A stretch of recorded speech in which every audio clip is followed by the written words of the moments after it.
الحمد للہ رب العالمین والصلاة والسلام علی سید الاشرف الانبیاء والمرسلین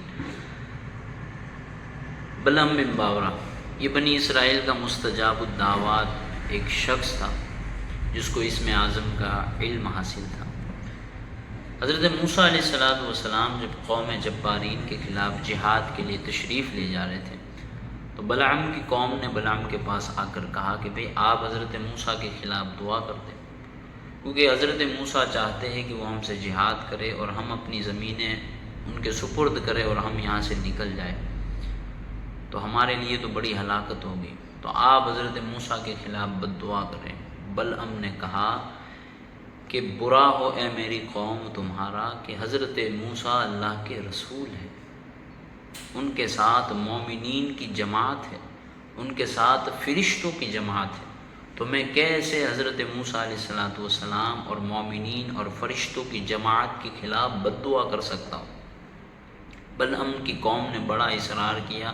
بلعم نے منع کر دیا کہ نہیں، ہرگز یہ نہیں ہو سکتا کہ میں ایک اللہ کے رسول فرشتوں اور مومنین کی جماعت کے لیے بد دعا کروں۔ اس کی قوم نے جب بڑا اصرار کیا، بڑے گڑ گڑائے، روئے دھوئے، پیر پکڑے، تو بلعم نے کہا کہ ٹھیک ہے، پھر میں استخارہ کر لیتا ہوں، اگر مجھے بد دعا کرنے کی اجازت ملے گی تو پھر ٹھیک ہے۔ اس نے استخارہ کیا اور اسے انکار کر دیا گیا، اسے بد دعا نہ کرنے کا اشارہ ملا۔ بلعم نے اپنی قوم سے کہا کہ بھئی استخارے میں نے پایا کہ میں قوم کے خلاف بد دعا نہیں کر سکتا، نہ حضرت موسیٰ کے خلاف بد دعا کر سکتا۔ اس کی قوم نے پھر بڑا اصرار کیا کہ ہم برباد ہو جائیں گے، لٹ جائیں گے، مر جائیں گے، کہاں جائیں گے؟ پھر بلعم نے منع کیا۔ پھر جب قوم نے سونے، چاندی، جواہرات، مال و یاستم سب بلعم کے سامنے پیش کیا نا، اور بڑی لالچ دی بلعم کو، تو بلعم بن باورہ جو ہے نا، لالچ کا بھوت اس پر جب سوار ہوا نا تو وہ مان گیا کہ بھئی ٹھیک ہے، چلے پھر میں بد دعا کر دیتا ہوں۔ یہ اپنی گدی پر بیٹھ کے ایک پہاڑی کی طرف بڑھا۔ راستے میں بار بار اس کی گدھی رک جاتی تھی، یہ مار کر گدھی کو آگے بڑھاتا تھا۔ اللہ تبارک و تعالیٰ نے گدھی کو گویائی یعنی بولنے کی طاقت عطا فرمائی۔ گدھی نے بلعم سے کہا کہ اے بلعم، تو کہاں جا رہا ہے؟ اللہ نے تجھے کیسی کیسی نعمت عطا فرمائی، کیا تو اللہ کے نبی کے خلاف بد دعا کرے گا؟ کیا تو اللہ تبارک و تعالیٰ کے نیک بندے مومنین کے لیے بد دعا کرے گا؟ تو اللہ کے فرشتوں کے لیے بد دعا کرے گا؟ ہائے ہائے، تیری دنیا اور آخرت برباد ہو جائے گی۔ اے بلعم دیکھ، میرے سامنے فرشتے کھڑے ہوئے ہیں اور فرشتے مجھے روک رہے ہیں، میں تجھے کہتی ہوں کہ تو واپس لوٹ جا۔ لیکن بلعم نے گدھی کی ایک نہ سنی، اسے مارتا گیا اور آگے بڑھاتا گیا۔ فرمایا کہ جب بلعم حسبان کی پہاڑی پر پہنچا، حسبان کی پہاڑی پر پہنچا تو اپنی گدھی سے اتر کر حضرت موسیٰ علیہ السلام کے لشکر کو دیکھنے لگا۔ جب اس نے لشکر کو دیکھا کہ حضرت موسیٰ اور ان کا اتنا بڑا لشکر ہے، اس نے ہاتھ اٹھائے اور بد دعا کرنا شروع کی۔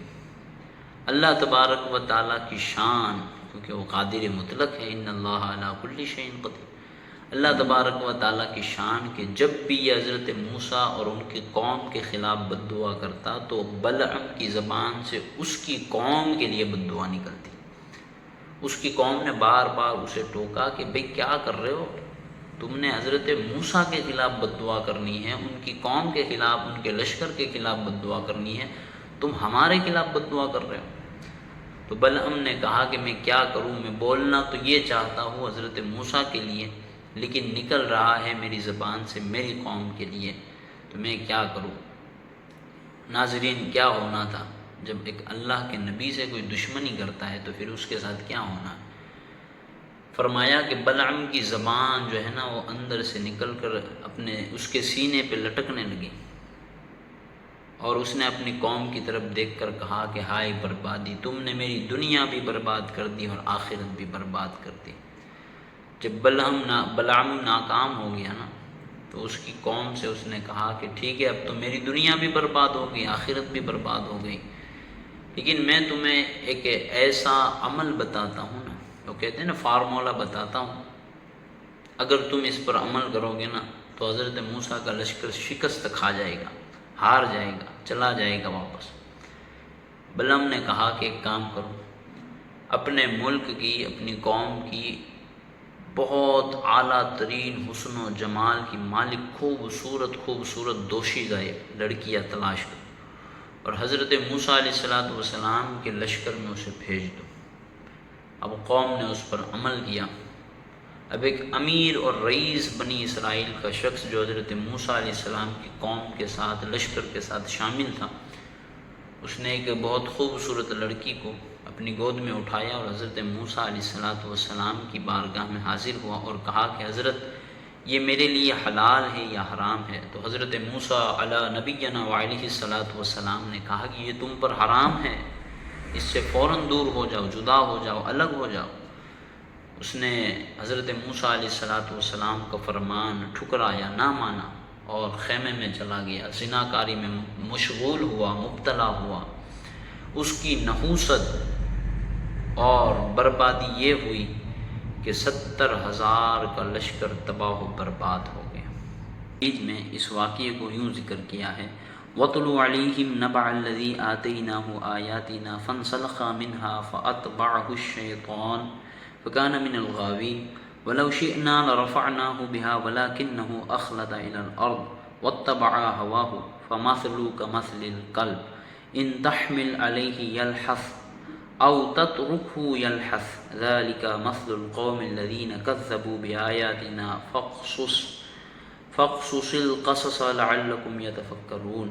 ترجمہ کنز ایمان ہے، اور اے محبوب انہیں اس کا احوال سناؤ جسے ہم نے اپنی آیتیں دی تو وہ ان سے صاف نکل گیا، تو شیطان اس کے پیچھے لگا تو گمراہوں میں ہو گیا، اور ہم چاہتے تو آیتوں کے سبب اسے اٹھا لیتے، مگر وہ تو زمین پکڑ گیا اور اپنی خواہش کا تابع ہوا، تو اس کا حال کتے کی طرح ہے، تو اس پر حملہ کرے تو زبان نکالے اور چھوڑ دے تو زبان نکالے۔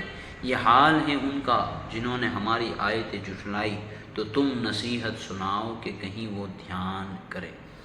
یہ قرآن مجید والفرقان حمید میں جو حضرت موسیٰ علیہ السلام کی قوم کے خلاف جس شخص نے یعنی بلعم بن باعورہ نے بد دعا کی تھی، تو اس کا یہ قصہ بیان کیا گیا ہے۔ ناظرین کرام، ہمیں اس سے بڑی عبرت حاصل ہوتی ہے۔ جو اللہ تبارک و تعالیٰ کے محبوب ہوتے ہیں، انبیاء ہوتے ہیں، ان کی بارگاہ میں گستاخیاں کرنا یا ان کو جو ہے معاذ اللہ گالیاں دینا، انہیں معاذ اللہ جانوروں سے تشبیہ دینا، نابالغ بچوں سے تشبیہ دینا، تو یہ بڑی ان کی شان میں گستاخی ہوتی ہے۔ تو اس طریقے کے عقائد سے ہمیں بچنا چاہیے اور ایسے لوگوں کے ساتھ نہیں بیٹھنا چاہیے، ہمیں ان سے دور رہنا چاہیے۔ اور اسی طرح ہمارے جو جید علماء ہوتے ہیں یا عالم ہوتے ہیں یا حافظ ہوتے ہیں یا مسجدوں کے امام ہوتے ہیں، 5 وقتہ نیک لوگ جو نمازی ہوتے ہیں، جو حاجی ہوتے ہیں، تو ان کا ہمیں ادب و احترام کرنا چاہیے، کیونکہ یہ مومن ہے اور مومن کا ادب اور احترام ہم پر لازم ہے۔ تو ہمیں اس واقعے سے بڑے درس حاصل ہوتے ہیں۔ اللہ تعالی ہم سب کو قرآن پاک کا نور عطا فرمائے۔